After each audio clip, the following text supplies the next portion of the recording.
Subaru this week has surprised us with the 2026 Crosstrek Hybrid.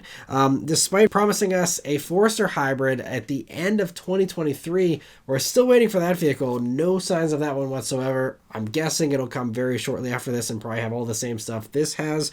But we do have the Crosstrek here, which is their #1 seller, so it makes sense to prioritize this one first. And it's also great to see finally a regular hybrid from Subaru. You know, they did the plug-in hybrid thing, a few years back, and that wasn't very successful, and they just discontinued it. And then, we have the Solterra EV, but hybrids should have been a Subaru thing for a long time, and it's better late than never, but just happy we finally have it here. And it'll be arriving at dealers this fall, so coming fairly quickly. So it does in fact use some Toyota components, but Subaru has still done things their way. So it continues to use a 2.5-liter Boxer 4-cylinder naturally aspirated engine and still has a mechanical all-wheel drive system. Two, unique things compared to some of these other, Toyota hybrids.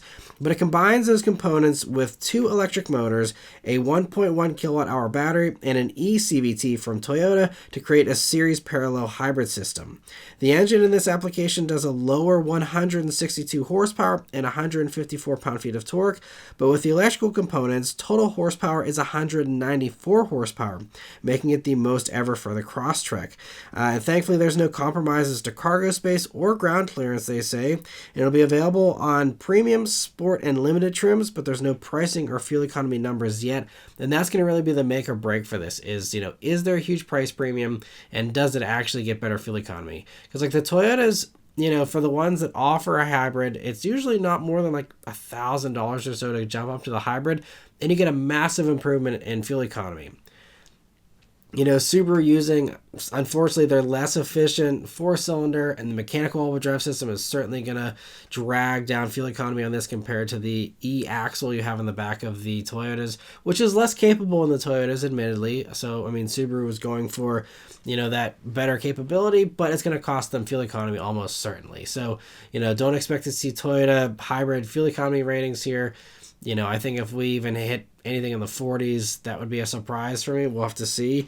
Hopefully, it's impressive, but, regardless, it's better than, the low 30s at best you get on the highway in a Crosstrek.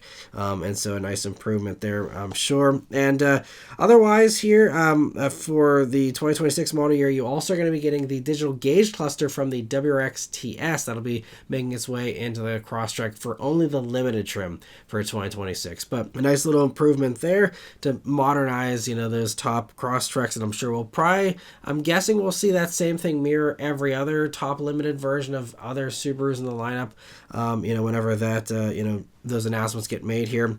There's also here for the Crosstrek going to be two new colors for the hybrid, Sand Dune Pearl and Citron Yellow Pearl, along with unique wheels and badges. And so yeah, we'll just have to wait and see again those the numbers as far as pricing and as far as fuel economy. But really great to see this here. And I'm guessing we'll see all the same stuff again on Forester. There's no way with the way Subaru loves to part share and just a copy and paste stuff. I'm sure we'll get the same exact thing here for Forester. At some point relatively soon here. We'll have to wait and see. But anyway, great to see that.